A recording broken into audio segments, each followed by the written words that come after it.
Hey there, educators. Do you ever have an experience in your coaching session or your classes similar to what I've been experiencing recently? Which is you ask a student or a group of students a question and there are crickets. It's quiet. It's like people freeze. And I've started a new habit that it's only about like a 3-minute intervention that I think is kind of groundbreaking for educators to try both in your one-to-one sessions and meetings with students, but also in your full group classes. And I'm going to tell you all about it in this video. I'm going to tell you a story about a time that I've tried it. I'm going to talk you through the 4 steps of the intervention. And then at the very, very end, I'm going to share with you why I think this 3-minute intervention is so powerful. So stick around for that and let's dig in.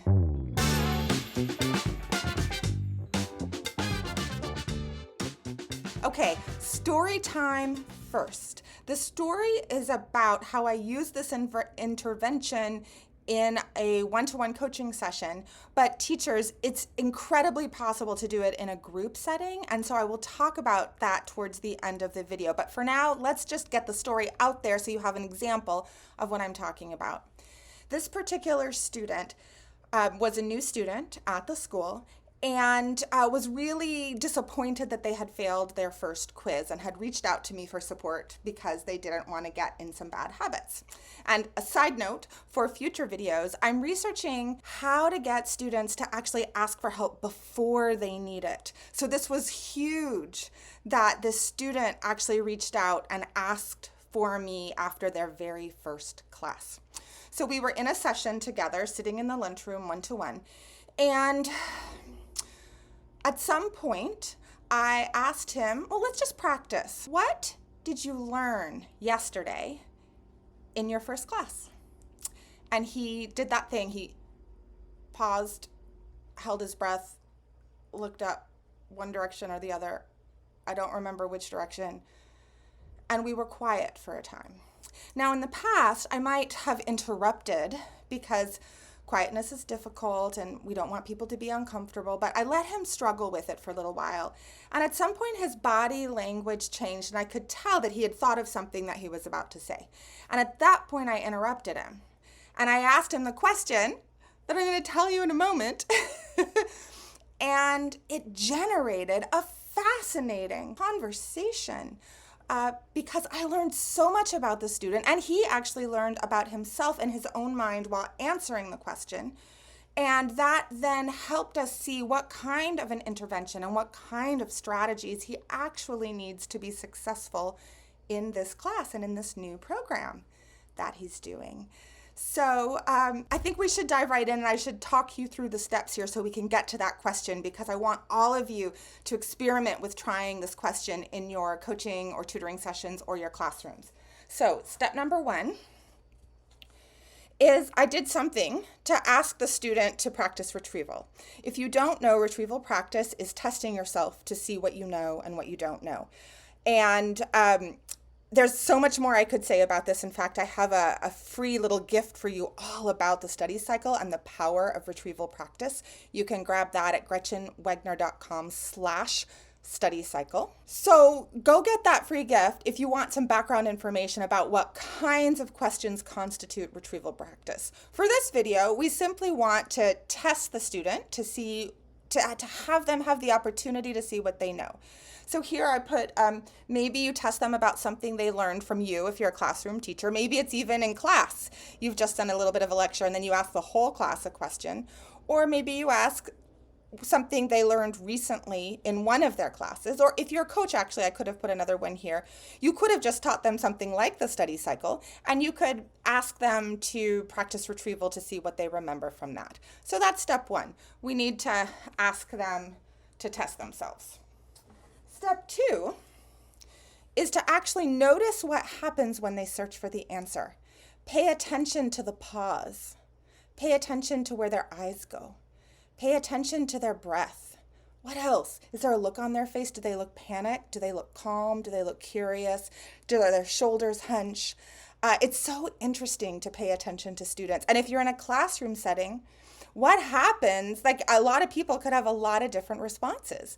So just give them time to search for the answer and pay good attention. Step 3 is, this is the magic question. When it seems they might have found the answer, interrupt them before they actually provide the answer. And then say, ooh, let's pause just a second. And then ask, what just happened there? And then listen.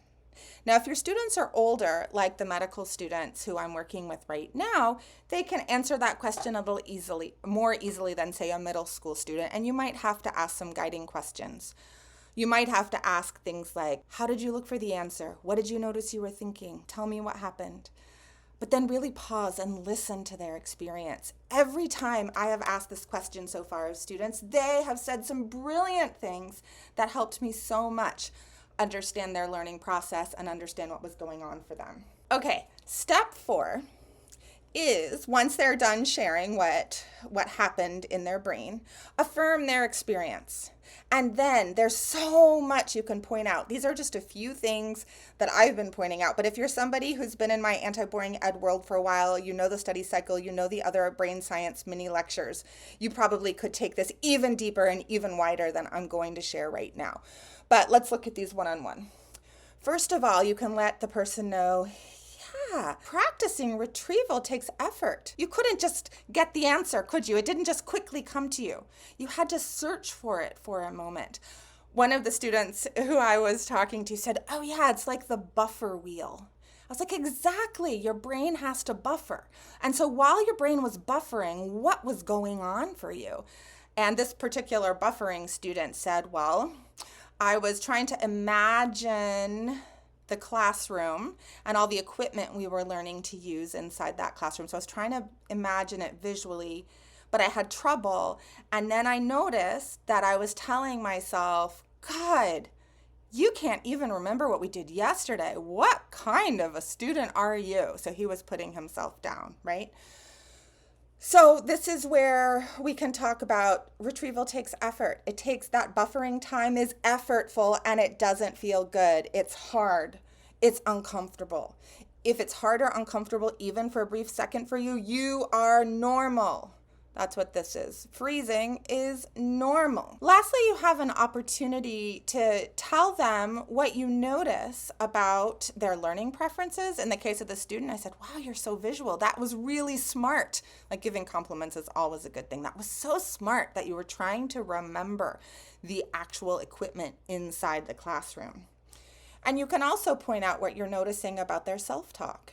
Like, how interesting that when things get a little uncomfortable, which is totally normal, everyone does it, your brain rushes in and puts you down and tells you you should be different, you should be smarter, you should be fill in the blank. Is that a normal experience for you in life? So that way we're starting to learn more about the kinds of self-talk that might inhibit them as students. This is so powerful. In my experience, after all of this, we can then move more effectively into picking some study strategies that are going to work for them once they understand what happens in their mind better. And I can tell them that, yeah, you know, you're going to have resistance with some of these retrieval practice strategies, but again, it's totally normal. Just notice your self-talk. We talk about self-talk tools. All of that is for a different video. But then we can move more quickly into wrapping up the session and helping them walk away with a tool that feels really possible for them to improve their studying. Now, if you're a classroom teacher, I'm going to say this, and then we'll move into the why we think this is good to do. But let's talk about classroom teachers first of all. This could be a wonderful thing to do on a regular basis. Maybe not every day you teach, but you could even point out, you could say, hey, I'm going to ask you all a retrieval practice question, because hopefully you've taught your students the study cycle and they understand what it is and why it's important and that you do it frequently. So you can ask them a retrieval practice question. Tell them, I'm doing that. Here's the question. Ask the question. Give them time. Maybe tell them in advance, I'm going to give you 30 seconds to think about it. We're just going to be quiet. Raise your hand when you think you might have an answer. And then as hands start coming up, wait a little bit for the slower minds. And then go, okay, everybody, wait, hold up, hands down. I want you to think about something else. What just happened? Maybe get an example from a couple people in the class. How many of you had that experience? How many of you noticed a put down in your mind? How many of you noticed you think visually? How many of you noticed that words, like the words written down in your mind, came to your mind? Whatever it is. Isn't this interesting? All brains are different, but all brains have to buffer in different ways. And don't be down on yourself if you notice yourself buffering. So this kind of ability, oh, I'm getting into why it's good. Wait, hold on. I have a whole whiteboard for that. Before I get there, I do want to say that if this was valuable for you, I would love a like and subscribe. Thank you very much. And I would love to hear what was valuable down below, maybe even a story or two about how you notice this is relevant in your own educational context. Thank you so much for sticking with the video, y'all, and sticking with these ideas. So, why is this little 3-minute habit a good one to do? Well, the first reason is this number 1 right up here, metacognition. It helps build students' ability to notice their process, and when we notice our process, we can improve our process. But we can't improve it until we notice it. And many teachers, I think, jump to trying to help students improve before they actually have full consciousness about how they're learning and what's happening in the moment. So the second one here is it reveals in just 3 minutes, I mean, it's so quick, the students' learning preferences, which, by the way, I say a lot, it's often people call this learning styles. It's good to know your learning preference, but it doesn't mean that you should only learn that way, but it's good to know what it is. So learning preferences, it also lets you know what kind of self-talk the student has and how mean that self-talk is. Some students, it's not too mean, and some it's incredibly mean.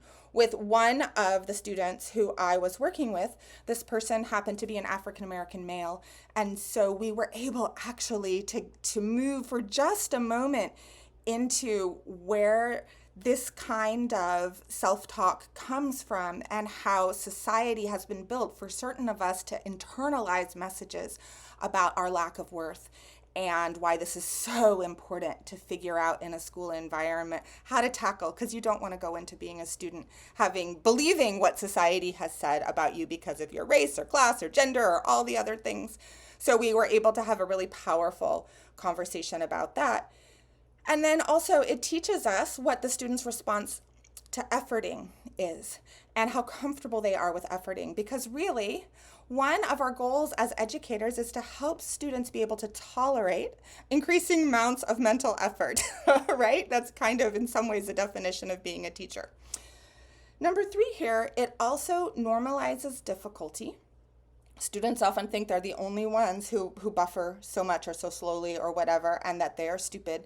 And whenever we can find an opportunity to say, you are normal, this is the way the brain is built to take time to think, it's a good thing. And then this last one, it encourages students to engage in the most important learning habit there is, which is retrieval practice. All the neuroscience around learning points to the power of testing ourselves to create bigger neural pathways in our brains. And if you really want to learn more about that in much more detail, which I believe every educator, no matter what kind of educator you are, ought to know, I've got the tools for you at the link below in the description. So take good care. I look forward to reading your comments, and I'm going to see you in our next video.